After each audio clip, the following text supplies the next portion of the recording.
Go. All right, welcome to the latest episode of Charlie and the Boys. I am your host, Steven Chalico, and joined with me tonight are the boys, as always. You can follow us and the show on Twitter at CharlieATB. And what we're going to be doing tonight, depressingly and unfortunately, and the time has come to finally review the Week 1 loss of the Dallas Cowboys. I guess, stalled and stalled as long as we really could, and it just had to do it finally, or not finally, eventually. So here we are. Um, it's pretty painful, I guess, as you probably know by now. So we'll start off with the question, not really in a good way, but it's probably the best way to start is, and Stash, we'll start with you. Hmm. What is I'd expect you to be celebrating a bit more. You were saying that they would be at 500, so Yeah, you picked the under, right? So you're like I this picked the championship under. Yeah, material I for me. mean, I guess I'm happy to start off with you guys actually saying I would be right. So sure, I'll ride that pony or whatever.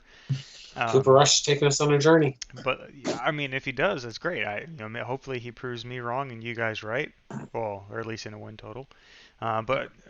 So back to it, Stash. What is the most frustrating part about Sunday's loss? Whether it was something in the game, before the game, after the game. Whatever it was, hit us with it. I think the most frustrating part was what we were been saying this whole offseason about offensive line depth and wide receiver depth came to actuality in the first regular season game. Okay. I mean, we saw looking pretty like the first drive, they were looking pretty good, confident at least. And then Connor McGovern gets rolled up on, and you have to roll out Matt Farniak at left guard, and offense can't do anything because they got no depth in the offensive line. And then, I mean, wide receiver, unfortunately, as we just said, that Will and I thought that Dallas would hit the over. Maybe we were a little optimistic about what could happen, but outside of it, I mean, Tampa just showed you outside of CeeDee Lamb, they respected absolutely nobody on the wide receivers, and I don't even know why they respect him, to be honest.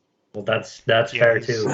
I've actually wanted to say this, I guess, not for a long time, right? 'Cause he's only been in, this is his third year, but he's been overrated, right? I mean, he's had he's 1,000-yard seasons, but he's average.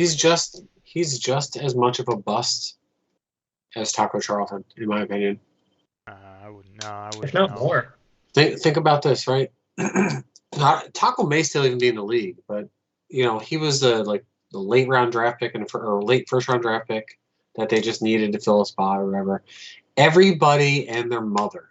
I never heard anybody say anything bad about CeeDee Lamb coming out of college. Not a single thing. He was the freak show. He had the best hands in the world. He could run after the catch. He could catch contested balls. He could do the return, sweep, and reverses and screens, and he can go medium, short. He's inside, outside. He could get the ball deep. He can't do any of that on his own. No, yeah, period. He's overrated, but he's not a bust. If everybody says he was can't miss,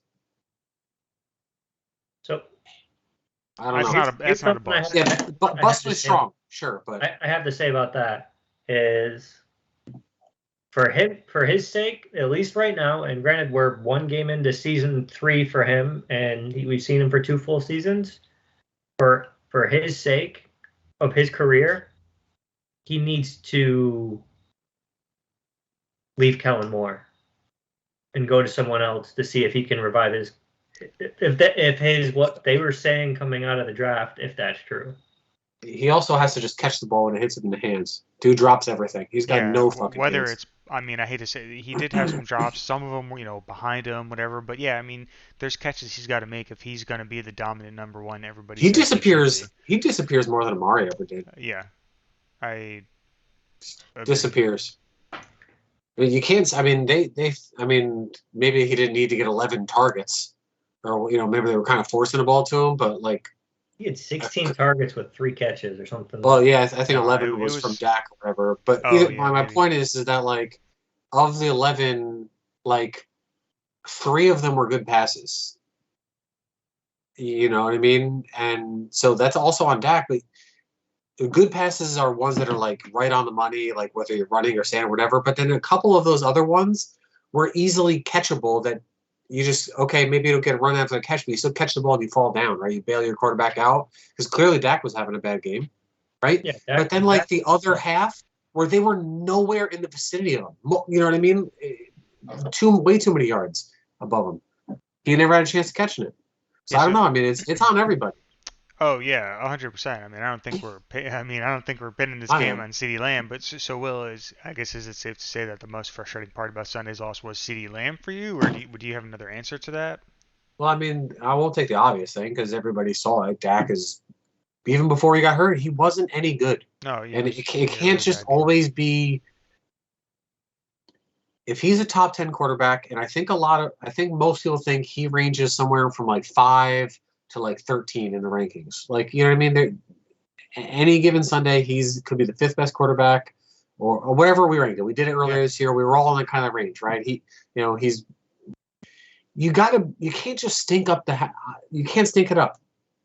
You know what I mean? You got to be able to make plays when things aren't there. And there was plenty of plays to be made before he got hurt. Yeah, there were receivers open all game.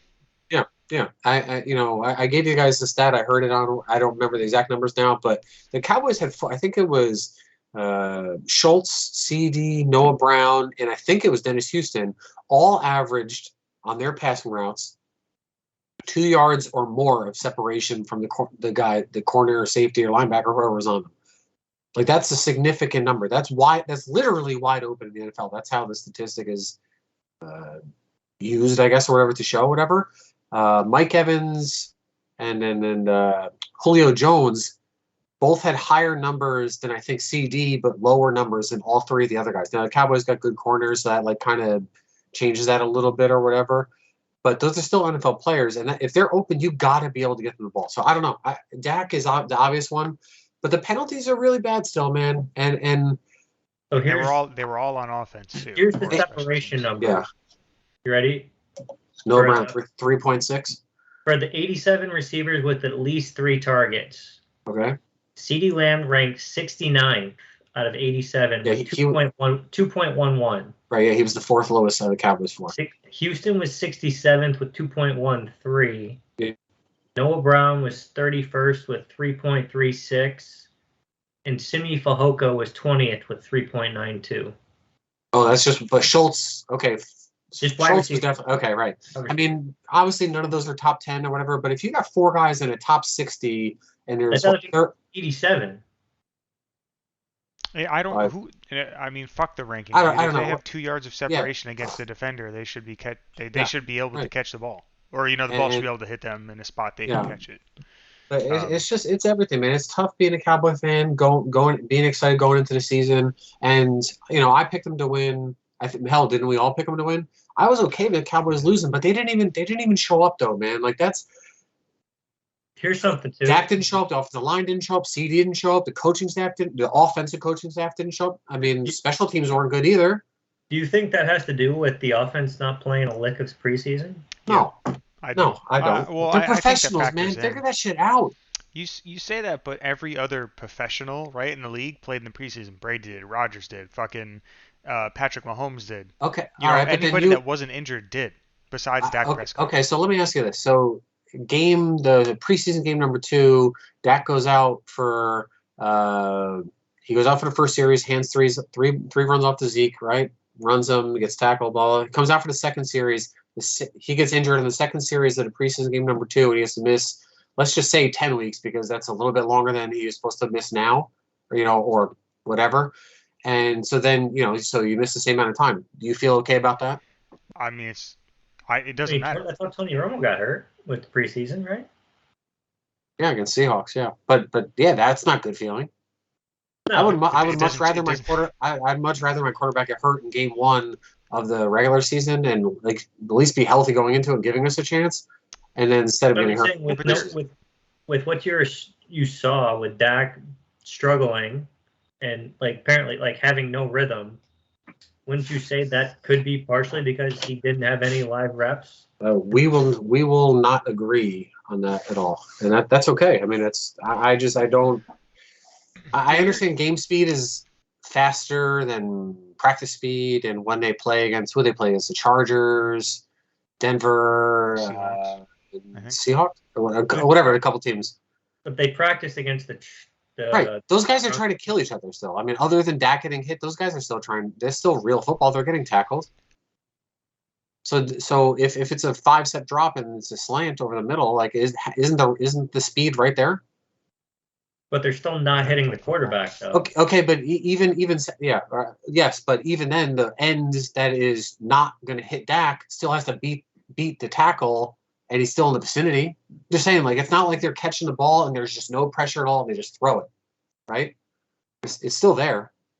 I think even if they're wearing a red jersey. I think you're just assuming like he's gonna get hurt eventually, right? Like we like I just listed off 4 starting high caliber quarterbacks that didn't get hurt, right? Like I understand there's a chance of injury, but there's a chance of injury every single day. And there's a very clear rhythm issue. I don't know. Yeah, I would agree with Stash in the sense that it definitely was a factor. So you're saying, I mean, I don't follow all the other teams I used to. I don't have the patience and time for for that anymore. I just but watch ESPN. That's all. Is that there was no other team? I guess the only other team I hear is the Washington, and I know Carson Wentz played 2 of the games. But he's like a new. I assume there had to have been other players that didn't play. I'm sure there was, but again, so Brady did, Mahomes did. I'm like 95% sure Aaron Brady Rodgers didn't look good. I'm not saying he looked good, but he took snaps in the preseason, and that he looked better than Dak. Steve said in a text to the 3 of us, Dallas was the only team not to score a touchdown. So I mean, that says something about the offense that wasn't there. I don't know. Sure. I mean, if that's granted, like Aaron Rodgers was about as bad as Dak was this past week. So yeah, that's such a bad. That is the only other game that I watched like a little bit of.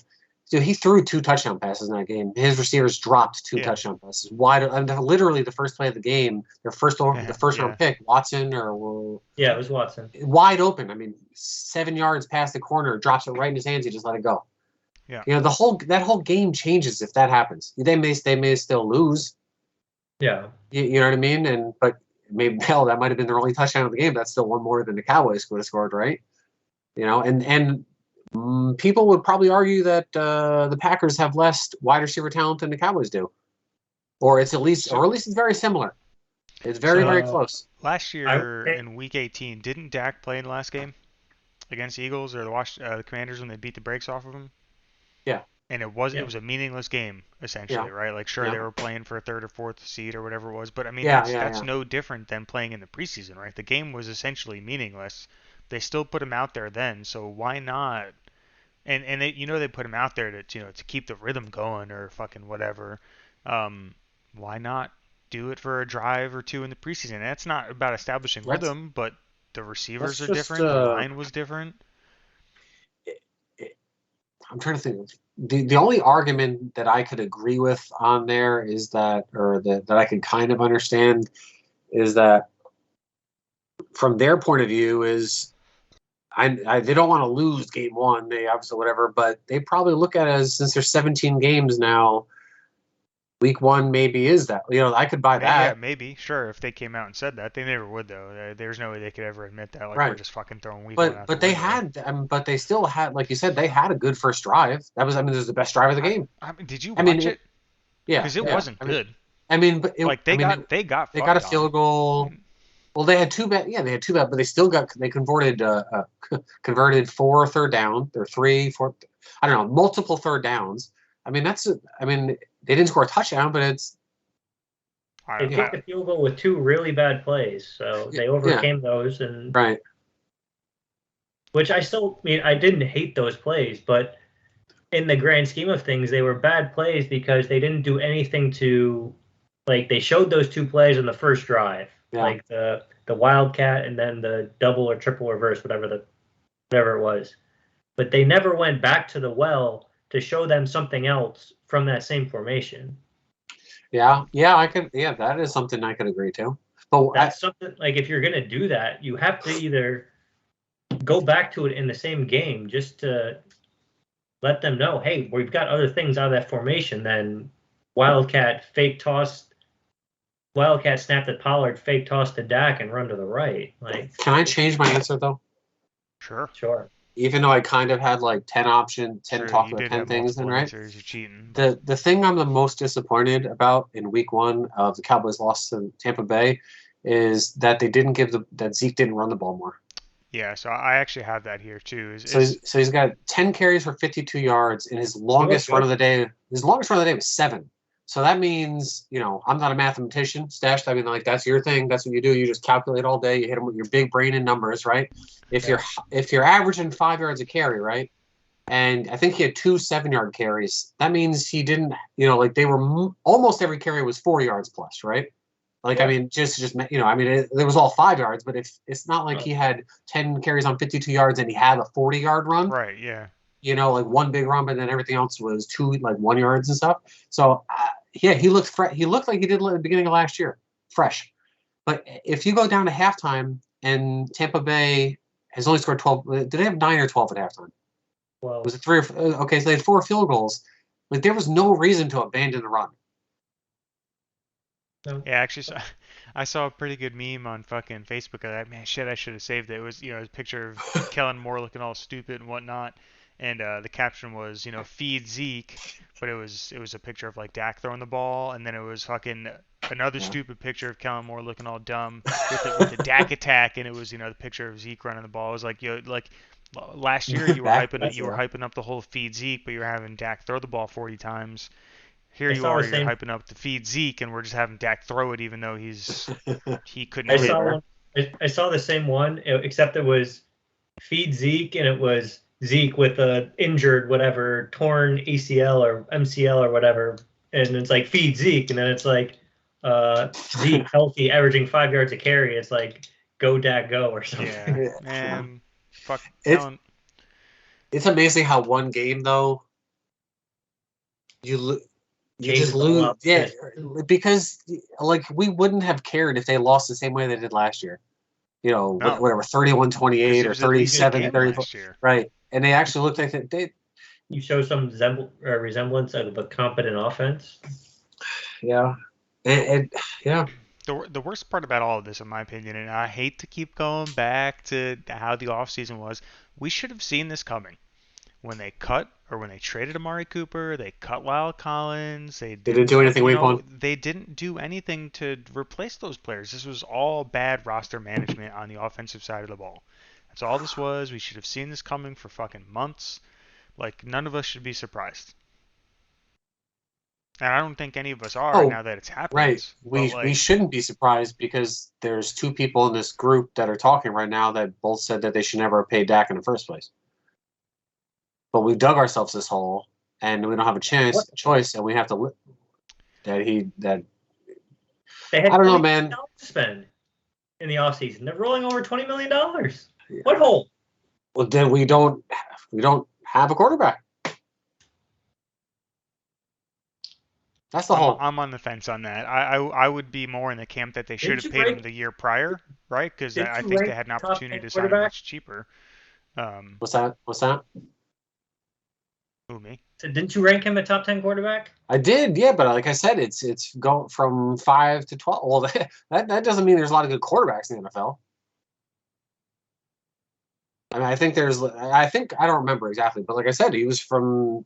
I had the first group of people, and then I think I did have him at the top of the next group of people. But the next group of people is from him all the way down to whoever was average, and I think average was Kirk Cousins, but So I think he's better than Kirk Cousins, but it also means Kirk Cousins is a better quarterback than Dak Prescott.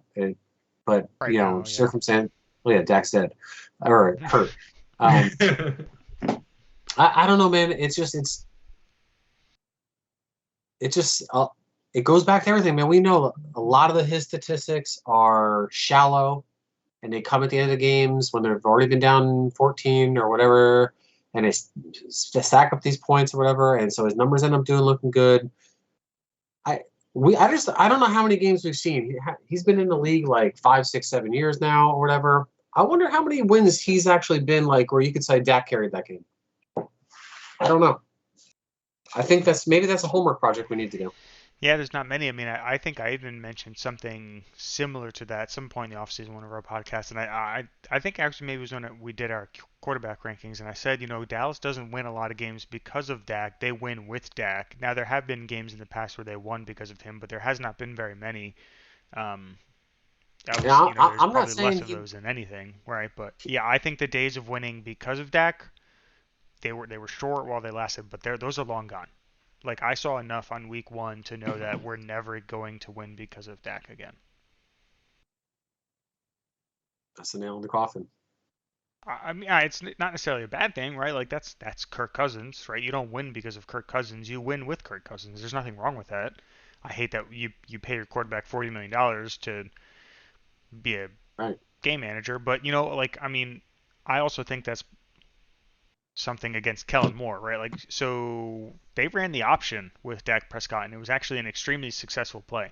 Now, you're not expecting the option a lot in the NFL, but it was a first down. It was a 1st and 10, and I'm pretty sure it was like an 11-yard run or something like that, give or take. I'm not saying we need to start running the option, but four times a game. They ran the read option once. Right, and it was successful. That's what I'm saying. Like, this is an indictment on Kellen Moore. Like, dude, you suck. Like, and I think that was a staple play for Dallas in Dak's first 2 years. That read option was a staple play. I know it's also like really nice. It's very convenient for everyone to shit on Kellen Moore right now and Mike McCarthy, right? I know it's very, very convenient. But do you think that... How much can you shit on Mike McCarthy if he doesn't know the offense? Well, yeah, I don't know. I'm not sure. He's also responsible for the roster. But think about this, like okay, let's just say it's Kellen Moore, because then we say he's running the offense, right? What if he doesn't know what to do with Dak because Dak can't do things that he would want done? That's possible. I would not rule that out. I don't know. I'm just it's like like I said, he's from 5 to 12. On some games he could be the 5th best quarterback in the NFL. On some games he's number 12. He's just above average, and that's okay. I think you can win with him, right? But how many times this is the thing that I get more mad at than anything else with Dak is he doesn't ever he throws the ball down the sideline to Gallup really good, right?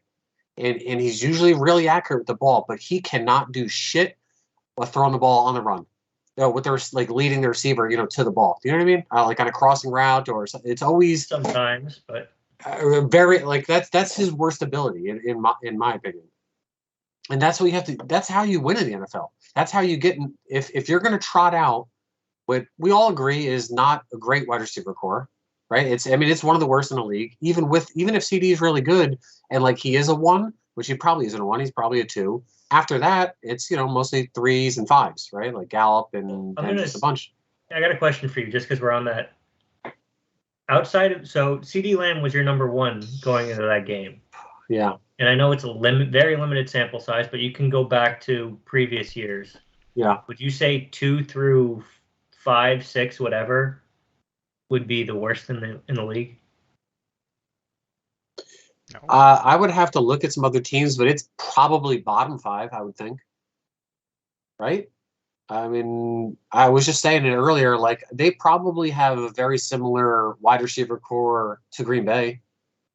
Green Bay is 2 through 5 over Dallas's.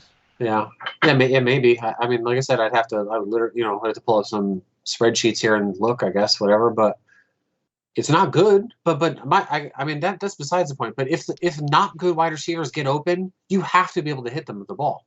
You know what I mean? If Noah Brown's getting 3.6, 3.1, whatever, if he's wide open on that many rounds in a game, well, here's you got to hit him with the ball. Too, and I'm just gonna go off of one play, and it might lead to why he was open so much later. But there was a 3rd down play. Curl route to Noah Brown, and he half-assed it. He didn't run a good route, and then the ball was thrown to him, and he didn't even look for it.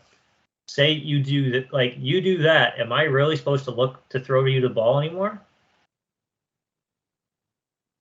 I don't. I shaking his head no. So, I can't think of the play, but also how many times has he been open before that? and he just didn't ever get the ball. Like, because he's forcing it to I CeeDee think Lamb this triple is a good coverage time like to say multiple I did times. not bring Noah Brown on my 53-man roster before the year. Just throwing that. Well, Noah Brown was the best wide receiver on the field for the Sure, Cowboys. he was. But also, so where's that 12-pack at, right? Like, I won that bet. Yeah, Prove okay, it, yeah. prove it. Oh, okay, we gotta I go wanna see back the into stats. yeah. Actually, I did look it up the day after, and they weren't up on any sites yet. I couldn't for find whatever them. I reason. actually just tried to Yeah. look. What do we want to know? The snap Noah count for Brown's all the snap wide counts. receivers. Oh, I can get that. Hold on. Okay, yeah. Do it. Calculate Carson stash Cola. count. I guess while he's doing that, so while we're on kind of the wide receiver topic, like so we were pretty much since preseason, I guess, kind of started. We were fucking hyped, like by Jerry Jones, the man himself, all the way down to McCarthy, and you fucking name it. Between McCarthy and Jones, we were hyped on Turpin, Houston, and Tolbert. Like we were just lied to. All right, I know Turpin had his fucking touchdown returns. Like that wasn't a lie. We all saw that.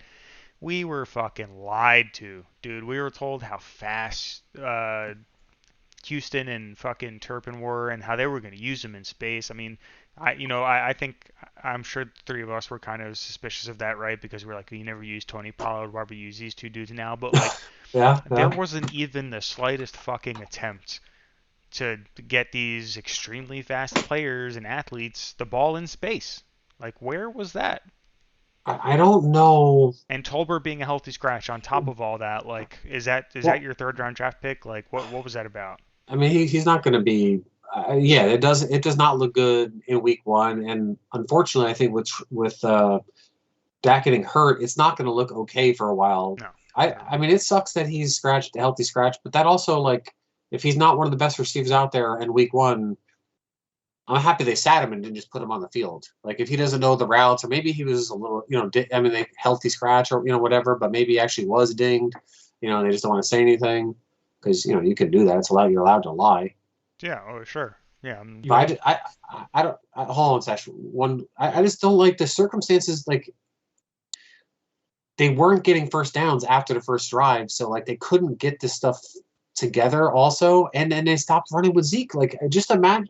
I mean, maybe Tampa Bay would have just flooded the box, or whatever. But they openly, your boy over there said we knew what plays were coming, and they were only rushing 4 and dropping 7. Yeah. Like, it's really hard to throw the ball when there's 7 guys out in coverage and they're covering 3 guys who can't get open. So that is on that. I mean, so they should have kept running the ball and forced him to commit, then get or whatever. I don't know. It just sucks. The game was close. They could have at least kept it closer. Tried. Yeah, tried. Yeah. Shown up. Did you have any luck with that yet, or Stash, or no? Yeah, I got snap counts. Ooh, let's hear it. Okay, for the wide receivers. That's it. Receiving personnel. Sure. Yeah. Okay. CeeDee Lamb, 67 snaps out of 69. Nice. Noah Brown, 61 snaps out of 69. There you go. Dennis Houston, 39 out of 69. Simi Fehoko, 16 out of 69. Cavante Turpin, 2 out of 69. Where's Dalton Schultz? 69 out of 69. Noah Brown wasn't number 2, ladies and gentlemen. We said wide receivers. Yeah. Just saying. Colts, Jake 12. Ferguson, 11 out of 69. I'll take the 12 pack. I'm kind of surprised he didn't. I don't know. He probably should have on the field a little bit more too. And Nathan Hendershot, 2 out of 69. both of the tight ends, all 3 of He the tight took ends. 69 of the 69 snaps. No, Ferguson.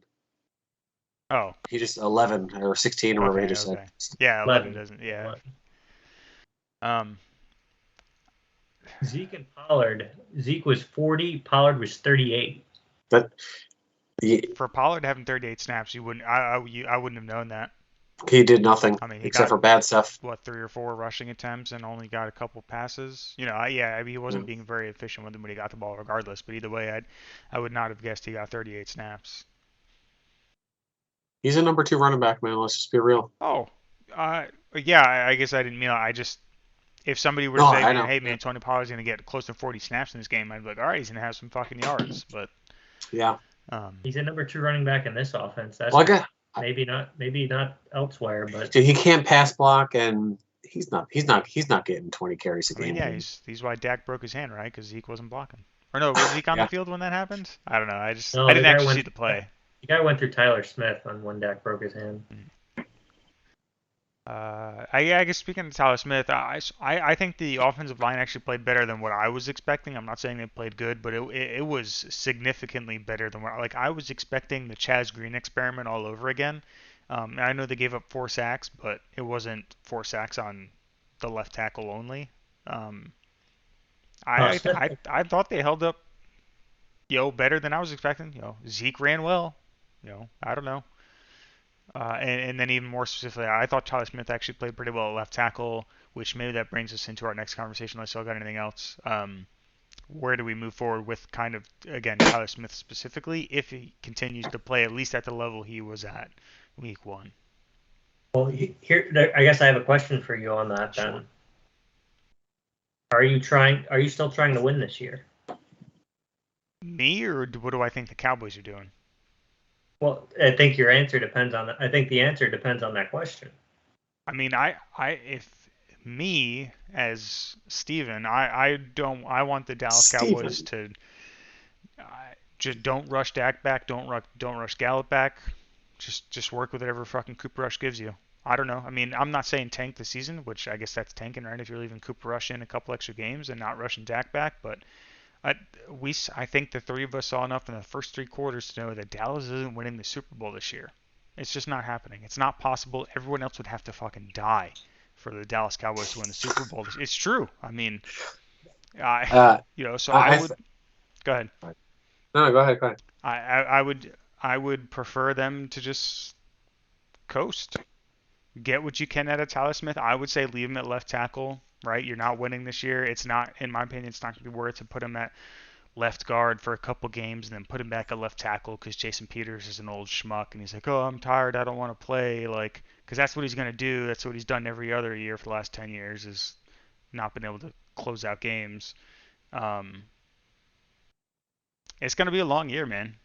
I don't know. And what I think that's exactly what Dallas is going to do. I think Dallas is going to leave Tyler Smith at left tackle, assuming he plays halfway decent this weekend, and then they will put Jason Peters at right tackle if Terrence Steele continues to suck dick.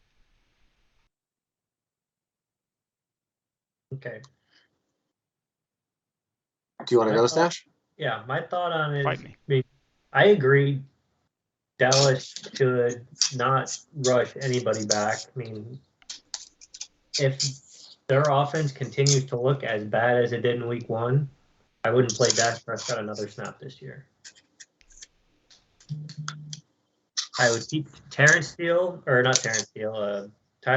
at left tackle, just so to let him he's your left tackle now. And then Jason Peters can do whatever, but I don't think he's going to be on the right side. He hasn't played on the right side since 2006, and that wasn't great.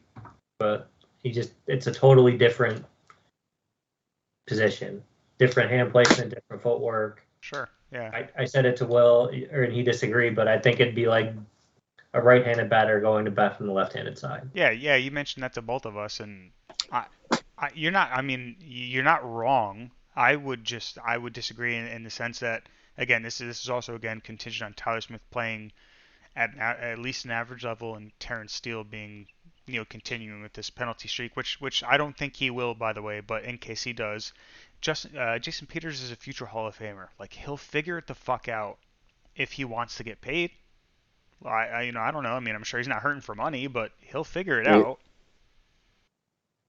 Yeah, I don't know. I mean, if Dallas is going to try to win the rest of the season, which they might. I mean, if they show some improvement in the offense, I think Tyler Smith will move into left guard, and Jason Peters will be your left tackle for the rest of the season.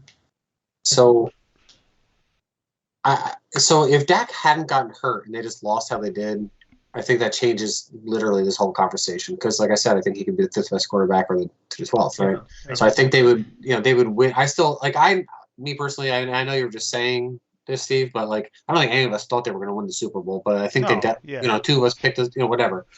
But the the question you guys are missing, or I feel like you guys are missing, is not what's up with. First of all, I agree. Jason Peters is a future Hall of Famer, and he should play right tackle if Tyler Smith is playing average at left tackle, or average or better. But the question I feel like you guys are missing, that really, whether they're trying to win this year or they're just looking for the future and shit, is do they know, is Tyron Smith coming back next year? Right? Just follow me here, right? Because if they know Tyron Smith is coming back next year and they want to give it one more hurrah, then I could understand playing Peters at left tackle and moving Smith back in. But if they have any idea that, okay, Tyron's, man, all my shit's hurt, busting down, I got to retire, right? If they have any inkling of that at all, and they think Tyler Smith could be their future left tackle, then you keep him out there. But if they know that, and they also don't think, let's just say they think he's going to be not Zach Martin, because Zach Martin's a Hall of Famer too. But if he's just going to be a solid, what if he was a really good guard for his whole career? Then you keep him at guard. No, better than Connor Williams. Connor Williams wasn't a good guard. Right? Yeah, he was an average guard, but better than average, right? Like not Pro Bowl, but like I think he was the highest graded guard or something like that this week 1, center. wasn't he? But he was the highest graded center in week 1. First, and also listen, Pro Football Focus is a fucking joke. I know. It's literally every but still. And I didn't know this until Chris Collinsworth is like involved with that. He either owns it or some shit. He owns it. It's literally the dumb. It's so fucking stupid that the NFL got in bed with Chris Collinsworth because he does Sunday Night fucking football. Shame on the NFL for that. Okay, I'm just gonna say it right now that it's a joke of a statistic. It's anyway, but that's where the hell was I going? Anyway, so, but if Tyler Smith is going to be like I said, an alternate guard his whole career, like he sometimes he can make the Pro Bowl, sometimes he's just whatever, he's right there on the cusp. If they're going to pick high, then you draft a tackle that can definitely play tackle, and you keep Tyler Smith at left guard. Right? Because in this scenario, the Cowboys they're not going to move on from Dak yet. So the only other position to draft that high, and this is, I don't know I know there's like a lot of quarterbacks coming up that are supposed to be good, but who knows? But the only other position that they could realistically get a lot of value out of in the draft would be a rush end. And listen, they're not moving on from Marcus Lawrence, and Micah Parsons is better than anybody in the upcoming draft, period. Right? Period. No. Micah Parsons is the best defensive player in the NFL right now. Yeah. Oh, yeah. Right? So you're not going to get him off the field, whether he's playing linebacker or defensive end. And Lawrence is not, they can't move on from him. They guaranteed all his money or whatever. Or he gave them such a deal that they don't want to scumbag him because then they guarantee, like they owe him the money and then whatever. So, and you're not going to draft a quarterback. So then the only other position to draft is left tackle at top 5. Well, I got 2 positions for you to think about. And granted, I don't know anything about any of this one position, but considering what we've been talking about, wide receiver. I'm not drafting receiver in top 5. I'm not saying you're not taking them at 1, 2, or 3, but like 4 or 5 or whatever. Was Randy Moss coming out? Calvin Johnson? I don't know. I honestly don't know. Yeah. But I've been hearing a lot of good things, and this was going back to last draft. Defensive tackle from Georgia. We're always looking for a nice. Not a top 5, bro. Who's better? They were saying better than Jordan Davis and things like that. Who was drafted 13th? So yeah. Then you say you got that 5th pick, and you got they can't draft a defensive player either unless it's a freak, dude. I'm saying, I know. But just think about how the team is laid out, how the money is laid out. I mean, if they move on from Zeke next year, then there's almost no money guaranteed to the offense besides Dak. Yeah. It can't be that one-sided and expect to be. Oh, this is going off the rails. I like it. That's okay. Yeah, I do it. It's a bummer, dude. Like, okay, let me ask you this question too. I'm sorry, Session. I'm pulling a host right here. What if this is the biggest what if that you can have right now. What if they win this weekend? 13-10, 11-9, 4-2. Okay, you know what I'm saying? It just gets ugly. But they win. Win though. Who cares? They can win those games because this defense is that good. Well, that's what I'm saying. So like you said, Micah Parsons is the best defensive player in the game. He can have that effect. Like if La'el Collins plays as bad as he did last week against DeMarcus Lawrence and Micah Parsons, you could get to Joe Burrow. my fantasy team's in trouble because I got Joe Burrow. Parsons is going to kill him. I got Micah Parsons, so yeah. I'm just saying, like, because then aren't the games made like it's like Detroit, Washington, Chicago, right? Well, here's the thing: Dak's not coming back in 4 weeks. No, I don't think so either. But if we talked about this, if they go 0-6, and then Dak's ready to come back, it's a whole different story. But if they just happen to be 2-4, or like if they were able to be 3-3, they're in the division. Is nobody's running away with this. Yeah, division. we're gonna change our tune if that's happened. But like, that's what I'm saying. They'd have to look at totally different. And I don't think they're gonna go. You shouldn't even want that. Why would you want this team to make the playoffs? Because I don't think that if they get the good draft pick, they're not going to move on from Dak because they can't. So they can't really make the team any better next year if they go bad, or if they draft bad. I'd rather them draft in the middle, and that way they could draft the best guard. I'm not saying I want them to have a top 5 pick. Yeah, I mean 15 to or 12 to 16 or whatever. Sure, but like. I don't want them to be in a fucking playoff race. Like, this offense is horrendous. They have a lot of holes, and they're not going to fill them with the free agents next year. They need to be able to draft. But what if they can get to the playoffs because of just the defense? That's not good. That's just a higher pick or a lower pick in the first round that they're probably going to fuck up. I don't know. So here's something I want to ask you a question since we're talking about draft. Yeah, this season's week 2, man. So here's something we've always said in the past: Dallas does a really pretty good job of drafting, right? Yeah. They do. Look at the middle of the last 2 drafts, and then look at the snap counts from the game, and tell me that Dallas. Well, you got the snap counts, don't you? In front of you? Like, I'm not going to look them up. Fuck. Yeah, I mean, so Osa's obviously taken a lot, and he was a second. Or who's a third-round pick? So yeah, I mean, a lot of your second-round pick from last year, Kelvin Joseph. Yep. 0 snaps. Not everybody can play, and nobody hits all picks. So it's okay for the Cowboys to have a. I mean, it sucks. I mean, I wish Kelvin Joseph was really. Kelvin Joseph 1 snap yesterday. Okay. Where keep giving us the number. No, he definitely has special teams numbers. And your second-round pick of this year. Sam Williams. Yep. No snaps. 6 defensive snaps. We said like 12 to 15, right? So we were a little low on that. Well, we said like 20. But okay, so third round picks last year because there was multiple. Right, Nashawn Wright. It didn't play. Inactive, right? Yeah. Yeah, he was inactive. Yeah. Osa was the other one. Was he a third or was he a 4? Pretty sure he was third. Yeah, he was in the middle. Like, yeah.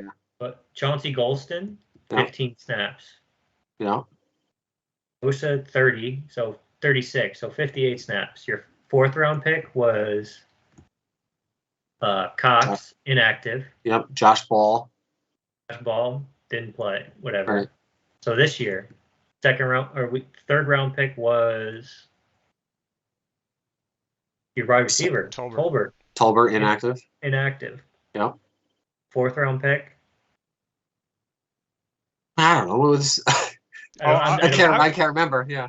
I was gonna say. I mean, not to cut you off, Sash, but I mean, I think Will McClay has become overrated. Yeah, he has. I don't really understand the point Sash is trying to make, though. I'm just saying, out of the last 2 drafts, at least one game, you've gotten nothing from about 6 picks. Because you brought out the points, and then we get to counterattack of guys who you're expecting to make a contribution from where they're drafted. Okay, but who's playing in front of them, and those were also draft picks, right?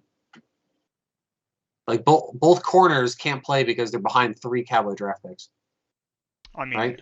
Are we really going to say, like, sure, Noah Brown was a draft pick. He was a 5th-round draft pick, and he's only playing against Tolbert. I'm just saying the corners. If you're drafting it, my thing is, if you're drafting a 2nd-round cornerback, He's got to be better than your third cornerback. He's got to be better than Jordan Lewis. I mean, Anthony Brown was not good this past week. Going into last year, before Dan Quinn, had a good year. Going into the year, nobody or most Cowboy fans just thought they were ready to do whatever it took to get rid of Jordan Lewis and Anthony Brown. And they both had good years. And not for nothing, Tampa Bay didn't do shit week 1. They didn't do nothing. Well, let's be real. So I mean, I don't know what Pro Football Focus grades are on Anthony Brown and Trayvon Diggs, but I'm sure whatever. I'm just saying though that you're building a team. You're not doing anything in free agency. At least Dallas doesn't spend money in free agency. You build through the draft. Can't miss on 6 high draft picks. I just don't think they. I think I don't think you can say that after 1 week. And I like your point though, because you do point. It's a good point. But I think of all those, the only person that you should be upset about, I guess, or whatever, in my opinion, would be Tolbert not playing. Kelvin Joseph probably shouldn't be in the NFL because he murdered somebody. He helped. He didn't do the murder. Yeah, and I know he was the driver, the passenger, whatever. I just don't. I know that's it's a good stat. It really is a good stat. It's a good digging. But can you come back to me after 4 weeks? And then then okay, I can still. But then I'll be well, they're not winning anyway. So my guess is by the end of the year, you're going to see these guys. But also, you name a lot of defensive players, and the Cowboys defense is loaded. Do you think Jabril Cox is mostly going to be inactive every week? I don't think so. What? But then why was he inactive? I don't. You know what? I don't know if he's hurt or not. That's when I originally saw it. I was like, oh, maybe he is hurt. I don't know because they can only dress so. I guess I don't know. I'm sure, like I said, I think it changes. It's going to change every week. I don't know. Yeah, the defense is loaded. It's got a lot of good players on it. But so then the offensive guys were Tolbert, which I agree with you. That was a big week 1 thing. And the other guy's Josh Ball, who we all agree is not an NFL player. And he's not. He's their he's their 4th tackle or 5th tackle, I guess, if you count Peters too, or whatever, So he's not really ever going to get a snap unless, Jesus Christ, they want to kill Cooper Rush, I guess. I don't know. It is, again, it's a really good stat, but let's give us time, and then let's shit on people. Fuck Will McClay. I said, Fair. I don't know. What's he gotten right? And don't say Micah Parsons, because they were not going to draft Micah Parsons if the 2 corners got drafted in front of him. They got lucky. Both of the corners look good though too. Okay, although I know they're not playing for Dallas. Carolina. Yeah. That's a draft pick they got lucky on. Historically, Dallas does well in the first round. CeeDee Lamb. He's a 1,000-yard receiver last year. I get it. It was a good statistics season, but he's not a number 1 receiver. Yeah. Yeah. Like I said, I called him a bust. So I semi agree with you, but I know this is not Pro Football Focus, but I know all the analytics say since whatever you want to go back or whatever, since I don't know, I guess you have to pick a certain time, whatever, but they've drafted the 2nd or 3rd most Pro Bowl appearances. They've drafted and this is not always a good thing because Cowboys don't like to cut their own guys, but it also, they're not cutting their own guys so they can be bad. Right, I usually going to say they're getting re-signed by other teams, or they're drafting some of the most NFL caliber or that just stay with the Dallas. Most players don't stay with their teams for a long period of time. Here's something that maybe which is good and bad. More research. How many of Dallas's guys that they draft deserve a second contract? Well, deserve a second contract or deserve a contract that they got? Well, if they're getting deserve the second contract that they got. Deserve to get paid. Are you? Who are you saying specifically? They shit the bed on Jalen Smith, obviously. That's one that came up. Jalen Smith came up, but who left and got a contract that they deserved? They were oh, Dallas should have paid him that. See, I know what you're saying, but that happened. That's like 99% of free agents though. Yeah. Like if you know, I mean, like Byron Jones hasn't been great in Miami, but he was an All-Pro in Dallas. So like, do they get a win on that? Seeing that he did they predict No, they that he get was going to be bad? You know? they get a total L on that because they had him playing the wrong position for like 3 years. Yeah, I don't know. What would you think he was going to be a Pro Bowler a couple more times, then the All Pro, then they let him go? I don't know. I don't know, but I mean, clearly when they shifted from safety to corner, I mean, granted, he can't pick the ball off for shit, but he could cover. But yeah, I don't know what he's done in Miami. Yeah. And like I remember I watched the playoffs last year and they were making like this big deal about Cheeto, how he's been so good and he's saving the world. And I was watching the games and he had like a couple interceptions, which is obviously good. That's what you want from your quarters. But he was giving up the same plays he did in Dallas, like where the ball would get passed right over his head. He never turned around, like and he's always right there, always right there. But just I don't know. That's got that Anthony Brown syndrome. No, and I don't know. Not everybody can pick the ball off all the time because they don't. Not a lot of interceptions are thrown anymore. I don't know. Useless stats. I guess we can go to the defense kind of now. More back to week one. So all they really had for the defense. So Parsons obviously had the 2 big sacks on third down. Lawrence had a really big stop on a third down, and Osa had 2 big tackles for a loss.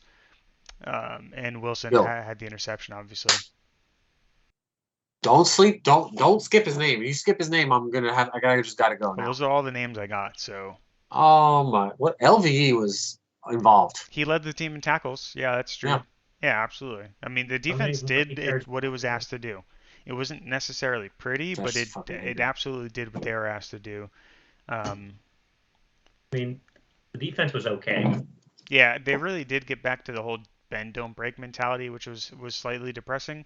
I was hoping to see some more aggressiveness, especially in the middle of the field. It didn't really seem like they even tried to take advantage of like the fourth Injuries, string fucking center that Tampa Bay had going on, which was kind of strange because that seemed like an extremely easy advantage to exploit. But I guess that's why I'm not a defensive coordinator in the NFL.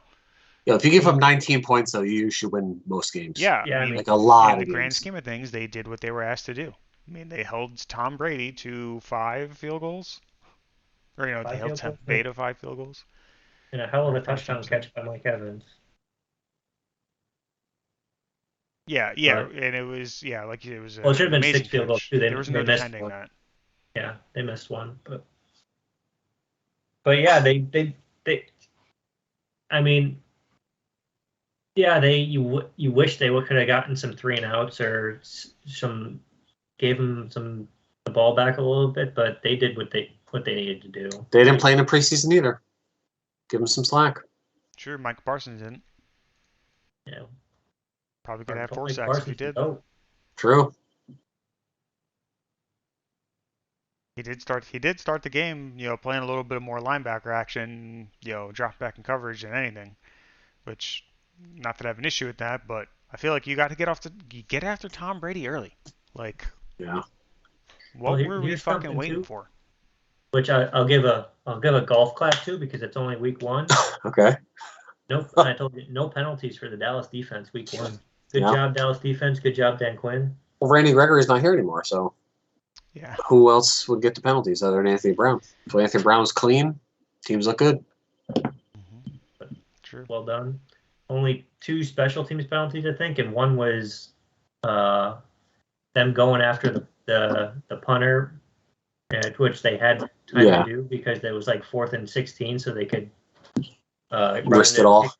Run into the kicker for a couple of times. They even said that on the broadcast because like the guy was like, yeah, you basically have to like destroy the kicker for them to call roughing. So you can just go after it. If you don't hit his plant leg, you're pretty much it's only gonna be running into the kicker. So like Dallas could go for it again. Right, worth a play. And they almost got there. So, but yeah, offense needs to fix their shit. They're just good. Yeah, so I guess let's. Damn, dude, it's already been close to an hour. So let's. Ooh, I don't mind. Yeah, I'm ready to just go off on Will McClay, but I'm trying to stop not doing that. We could do that. That could be Stop doing another. that. That could be another episode. He's overrated. I'll slide that in there again. So what do you want to see from Dallas moving forward? However you feel like defining that, have at it. I don't expect them to win. I don't expect them to win any games until Dak gets back or whatever. But is it too much to ask for like just completions, man? Like if dudes are like, I get it. If they got Champ Bailey and Deion Sanders and Rod Woodson out there playing in corners or Darryl Green and your receivers can't get open because they're just so damn good, I get it, man. But if dudes are open, can Cooper Rush just complete some passes? Can we hit? Matter of fact, give me one play. Just throw the ball, CeeDee Lamb, like a 12-yard in, like crossing pattern type joint. Let him get the ball and actually be able to run after he catches it. Because otherwise, he's not better than Terrence Williams. You know what I'm saying? That's all I gotta say. That's cutting deep. What about you, Sash? What do you want to see moving forward?